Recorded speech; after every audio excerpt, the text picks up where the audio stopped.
I vow to you that I will not Billy Gunn this King of the Ring title.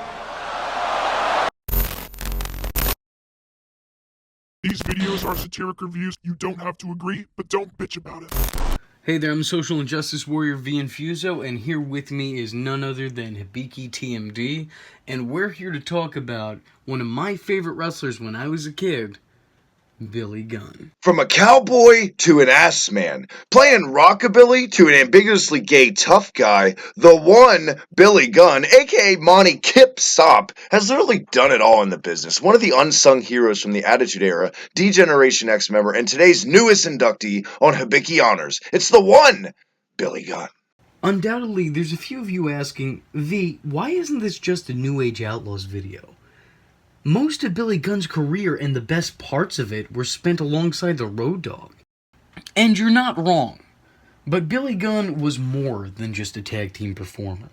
Or at least management thought so for a time being, but maybe I'm getting a little too ahead of myself. Let me take it all back a bit. My first exposure to Billy Gunn is a lot like a lot of other people. One half of the Smoking Guns tag team with his brother Bart debuting in 1993 in the World Wrestling Federation.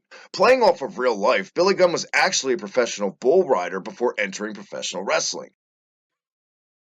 For the most part, cowboy gimmicks were usually heels. Unless your name was Sam Houston, you're getting booed if you went out there in chaps and a cowboy hat. But the Smoking Guns were a little different. Instead of a straight-up Stan Hansen-like cowboy gimmick, they came off as two country singers at the time, dressing like Garth Brooks. And in 1993, Garth Brooks was the hot shit. All jokes aside, the Smoking Guns, in my opinion, really were one of the best teams from the 1990s. With innovative offense like their finisher, the Sidewinder, which I had never seen before, the Smoking Guns were one of the best parts of tag team wrestling from the 1990s, gimmicks aside. Eventually the team would include the likes of Sunny, which, according to locker room lore, isn't the first time she'd wind up in between a tag team. I'm talking about LOD 2000 and the Body Donnas, of course. Get your head out of the gutters! Now, with the majority of things in pro wrestling needing to evolve and change, especially 1990s cookie-cutter WWF gimmicks, fans grew tired of the stale smiley cowboys, and eventually the Guns split up. Where did Billy Gunn go from here? Well, he pretty much stuck in limbo for a good part of a year. After nursing an injury coming back, he literally changed nothing with his look, but had a new manager, the Honky Tonk Man. The Honky Tonk manager would become Billy's mentor, thus securing Honky Tonk a third fan. His first, of course, being himself, and his second being Jerry Lawler.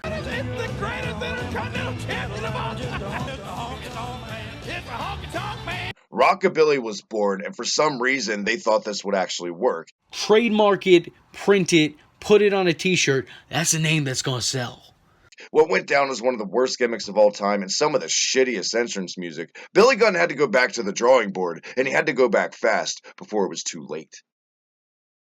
Enter Brian Armstrong, son of legendary pro wrestler Bullet Bob Armstrong. Much like other sons of famous pro wrestlers, Armstrong always found it hard to overcome the hurdle of being in his father's shadow, and besides being the manager of Jeff Jarrett as the Road Dogg, when Jarrett left the WWF in 1996, Armstrong found himself without a gimmick, a meal ticket, and an angle, and had to do something fast, and found himself much like Billy Gunn in the same boat.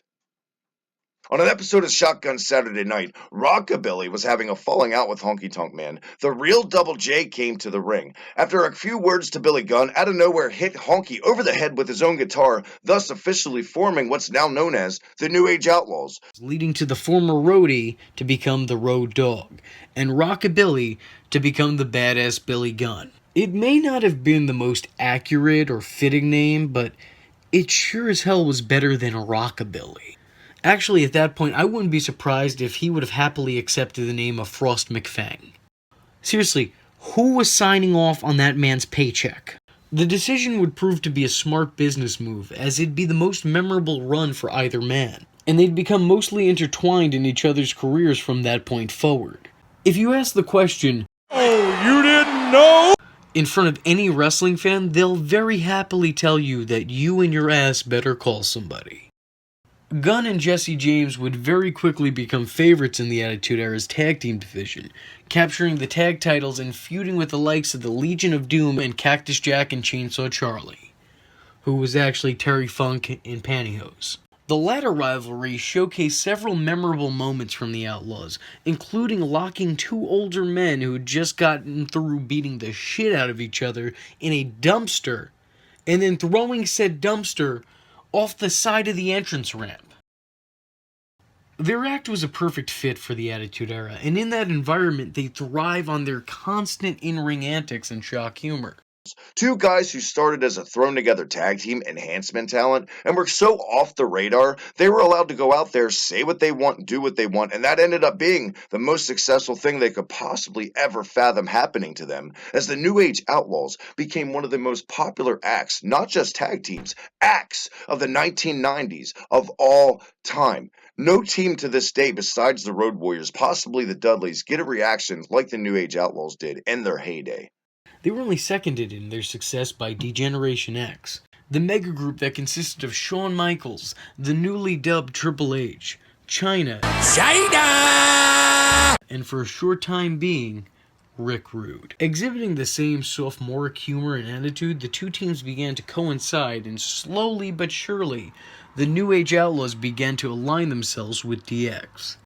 During a casket match between Shawn Michaels and The Undertaker, it was the New Age Outlaws who would interfere on their behalf. At No Way Out of Texas, the Outlaws were scheduled to team with Triple H and Shawn Michaels, except he was out on injury from the same casket match I just mentioned. Though they wouldn't become official DX members until a steel cage match for the tag team titles, in which they'd defeat Mankind without his mask and Terry Funk once again in pantyhose. Of course, this was done with the help of Triple H, China, and newest DX member, as of earlier that night, X-pac. The transition into DX would mean that Billy would have to turn his raunchiness up to 11, and for the man dubbed the Badass, that meant constantly showing his own.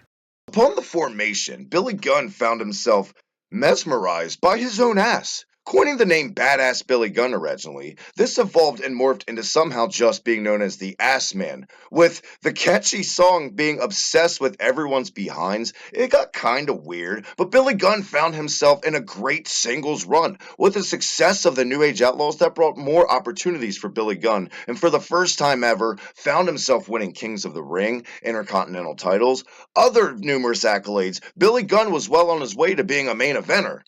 Or so he thought.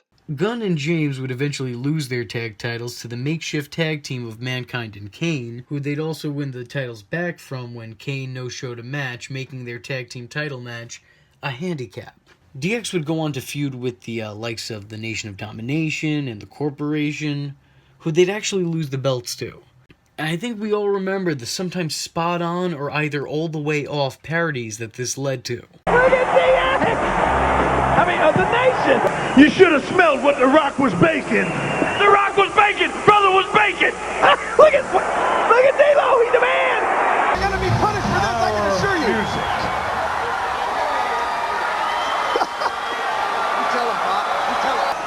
Shane, have you got poopies in your diaper? That's supposed to be Shane. No doo-doo.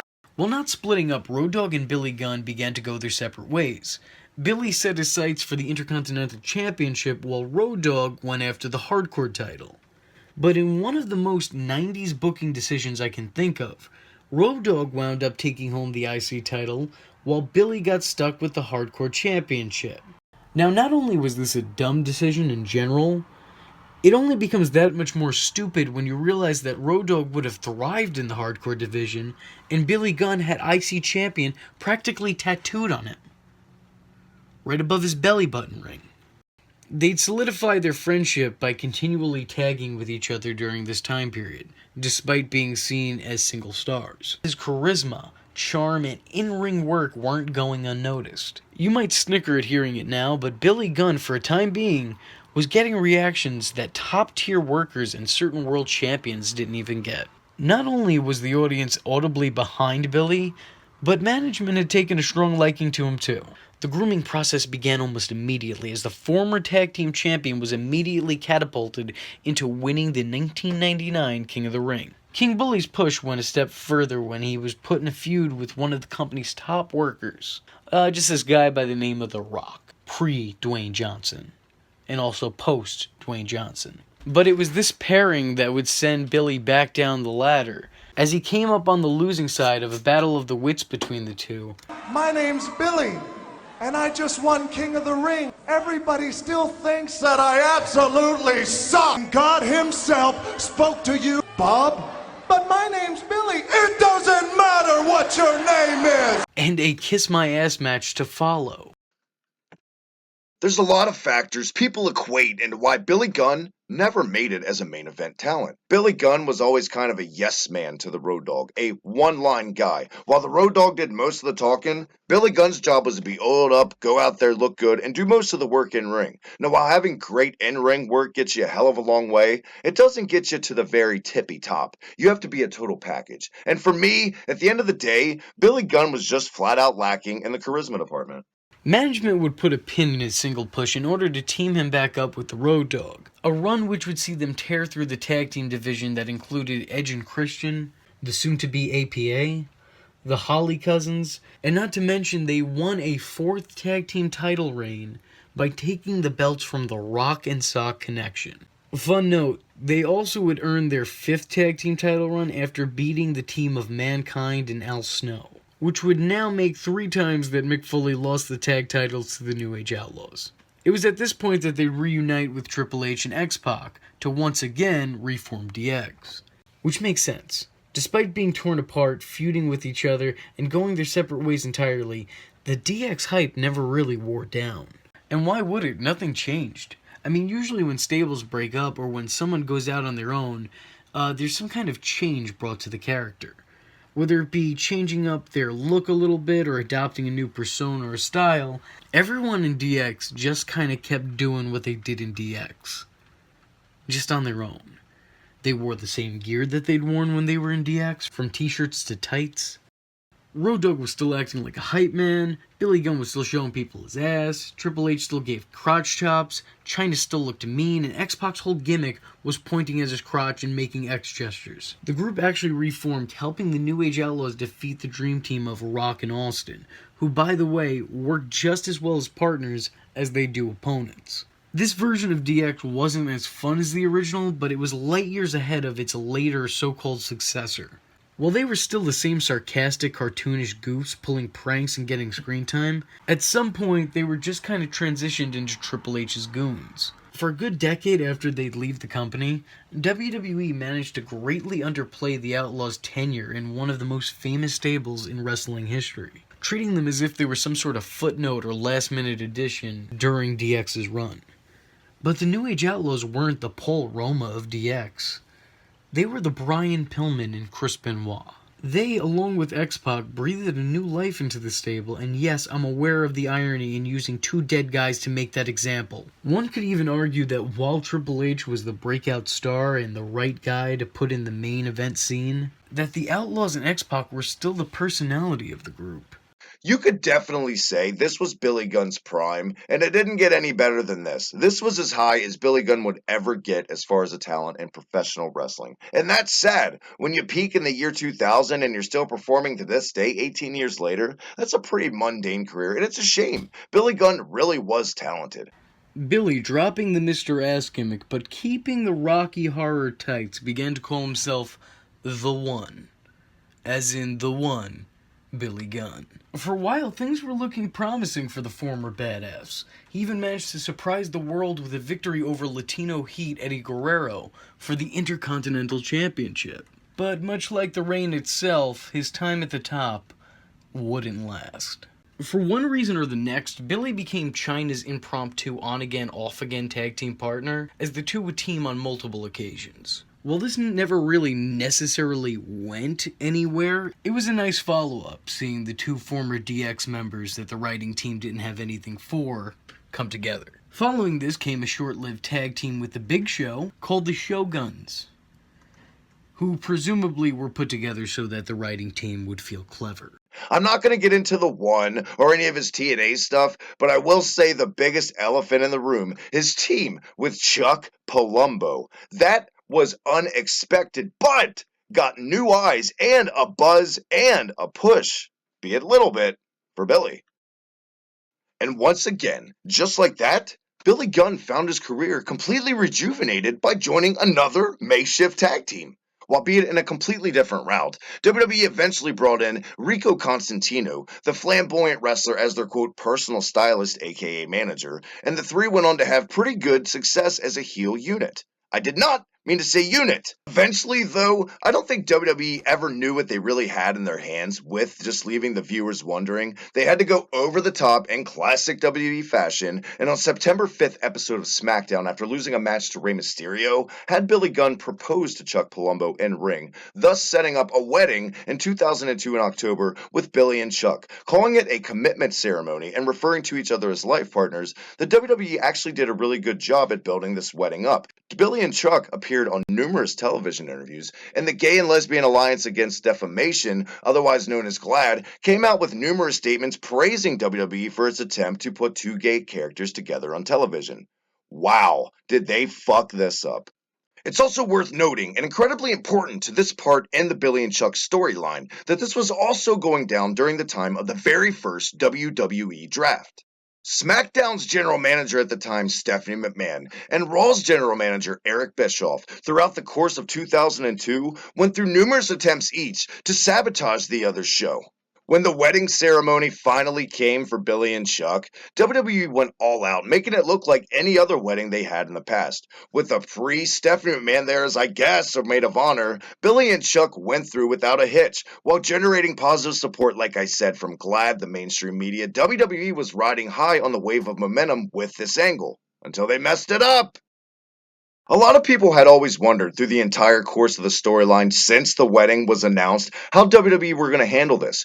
Were they just going to kayfabe it in real life and have Billy and Chuck represent each other as life partners? Of course not. During the ceremony, it was visibly known that Billy was shaking and nervous, and eventually came out and sang the line, "Come on, Rico! What the hell is this? This was all just supposed to be a publicity stunt. We're not gay. I mean, we got nothing against gay people." Billy and Chuck were Chuck and Larry before Chuck and Larry were Chuck and Larry. Thus, not only pissing off GLAAD, the mainstream media, but pissing off its own fans for treating them like idiots. Not only did Billy and Chuck reveal in the storyline that they weren't really together, but to just slap the viewer extra in the face, the priest, which actually really good prosthetic makeup, was revealed to be Eric Bischoff. 3-minute warning came out, beat up a woman, everybody was pissed. This not only ruined WWE's name with the GLAAD members and the mainstream media, but also ushered in an era of just no real buzz for the company. For the next year and a half, nothing was really happening mainstream-wise for WWE, and this couldn't have helped. Sadly in life, especially in business, shit rolls downhill, and no one suffered as much as the careers of Billy and Chuck after this incident. Following that was an almost as short stint as the boyfriend of Tori Wilson, who in hindsight seems like the perfect match for Gunn. I mean, that blonde little number with the tight body who goes around shaking their ass everywhere. Oh yeah, and Tori Wilson looked alright too, I guess. Most notably at this time was their feud with Jamie Noble and Nydia. Nydia wasn't happy, but Tori Wilson, she could not believe it. She's got to sleep with Noble tonight. Look at which, if memory serves correctly, ended with them swinging together. Unfortunately, Billy and Tori weren't meant to last, and after the angle was quietly dropped, Billy found himself teaming with Hardcore Holly with little rhyme or reason. Presumably because the writing team didn't give a shit. WWE shocked the world when they released Billy Gunn after being with the company for 11 years. In February of 2005, he turned up in TNA Wrestling, randomly appearing to help Jeff Jarrett retain his NWA championship. He began being known as the New Age Outlaw, until WWE threatened a copyright infringement lawsuit, to which their answer was to shorten his name to The Outlaw, which WWE presumably sued them anyway, because according to everything I can find, the name The Outlaw and the New Age Outlaw is actually bleeped out of any and all mention in past TNA footage. The newly named Outlaw teamed with Jarrett and his Planet Jarrett stable until he eventually remembered longtime best friend and tag team partner Road Dogg had also been working for TNA, under the name BG James. The Outlaw changed his name to Kip James in an effort to reach out to his former partner, who is now teaming with his own other former WWE partner, K-Quick, now known as Ron Killings, and in the future would be known as R-Truth, and also Conan. They were known as the Three Life Crew. The team rejected the notion at first, but after disbanding from Planet Jarrett, they reluctantly brought the man aboard. The redubbed 4 Live crew didn't last long before Conan attacked them to form LAX. Now going by the name of the James Gang, you get it? They're still outlaws, guys. They feuded with the likes of LAX and Team 3D, amongst others, providing a pretty entertaining tag team division for a secondary show at the time. Seeing the former New Age Outlaws together again seemed like an Attitude Era retread on its worst days and a reason to tune in to Impact on its best. Wednesday at the Alamo at high noon. Hickenbottom. Despite having many talented and reasonable tag teams within their company to feud with, the duo took it upon themselves to start calling out the newly reformed DX that consisted of DX Originals, Shawn Michaels and Triple H. There was only one problem. Considering that Michaels and H worked for WWE, and the James Gang worked for TNA, there was virtually zero chance of this ever happening, and there was never going to be a payoff for this angle. Though it wouldn't stop them from calling them out week after week after week after week. Making it even more pathetic is that nobody on WWE TV would ever mention the callouts, and the company seemed desperately trying to get that Vince McMahon rub.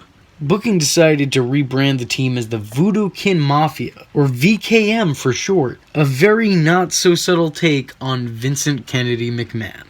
And it was, going to TNA, trying to recapture the magic of the New Age Outlaws with Brian James as the Voodoo Kin Mafia, but it was never the same. And remember all those entertaining parodies they did back in WWE? Well, TNA tried to do that too. And the results were a little different. You know what? The fun and games are just about over. Let's get rid of the flannel. Well, they've got the done a pretty good job against you. I really did. James Gang is the best and most successful. It was not great. What's really impressive is that despite their time together in TNA, despite being booked as one of its top tag teams, despite actually providing pretty entertaining work over the years, the two never won NWA or TNA Gold, which in a company that basically hands its belts out, honestly is really kind of an insult. Eventually the two would split in what felt like a really personal feud, including the likes of Road Dogg's father, Bullet Bob Armstrong. After the attack, he'd for a short while take up the name of the Megastar and betray a character very similar to his The One Billy Gunn days. Eventually he'd become the manager and consultant of the female stable The Beautiful People. Calling himself Cute Kip, he'd act suspiciously similar to when he teamed with Chuck, and his role in the faction was awfully similar to Rico's in theirs. Eventually becoming some weird male pet stripper for The Beautiful People, it was obvious Billy's career was in the complete dumps. He was taken off the roster so that he could become a road agent and worked freely up until his eventual departure from the company in 2009. He teamed back up with the Road Dogg on the Indies to reform the New Age Outlaws before making a very unexpected return to Raw in 2012. Did there used to be more of us? The Road Dogg and Billy Gunn, the New Age Outlaws, along with X-pac. Appearing with the rest of DX sans China at Raw 1000, they were for the first time in years acknowledged by the company. And the fan reaction would secure them not only an official spot on the roster, a 6th tag team title reign. Gunn and Dogg acted as a nostalgia act, and while their last reign didn't amount to a whole lot, it did add another belt to their title history. And they did put over a good number of younger tag teams. Even if they were once again relegated to being Hunter Stooges, they were entertaining while they were on our screens. And I think the same goes for Billy Gunn's career overall. It could have been more, but who's really complaining that it wasn't? He still had a better run than most workers could ever dream of. To this day, not to be disrespectful, but Billy Gunn should be one of those guys always talked about at the top of a conversation for how to get over, but sadly, it's just what not to do, what career paths not to take. Ultimately, you could say the Billy and Chuck thing wasn't his fault to begin with, but after being released from WWE in the past couple years for steroid usage and just bad business decisions, Billy Gunn can really only look in the mirror and blame himself for where his career's at. I'm a Billy Gunn fan, but obviously, like I said, lacked the charisma to be a top guy, but worth honoring. Billy Gunn has earned his place right here on V's channel. Thank you again, V, for having me. And right here on the Big E Honors. I'm an Ash Man. So with that being said, I'm the Social Injustice Warrior V Infuso, and if you like the words that came out of my mouth hole and you too want to become a VTard, don't forget to like and subscribe. There's plenty more where this video came from. Follow me on Twitter because, hell, why not? It's not considered stalking if it's on the internet, am I right? And don't forget to join the Discord. I don't have anything catchy to add to that, but just join it. Just go do it. And if you have a free moment of time and a free $1 to spare, then head over to my Patreon, where for just $1, you too could help keep this boat afloat. And if you don't have that $1, but you do have a free moment of time, then hit the share button. It will help me out tremendously.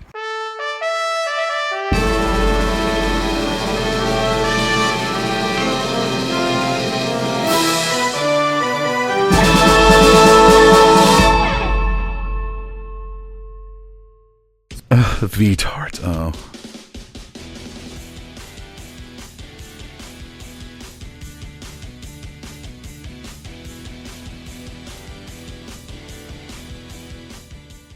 Hunter was always a dick. Can I say that? Oh, yeah. Yeah. If you don't, I will.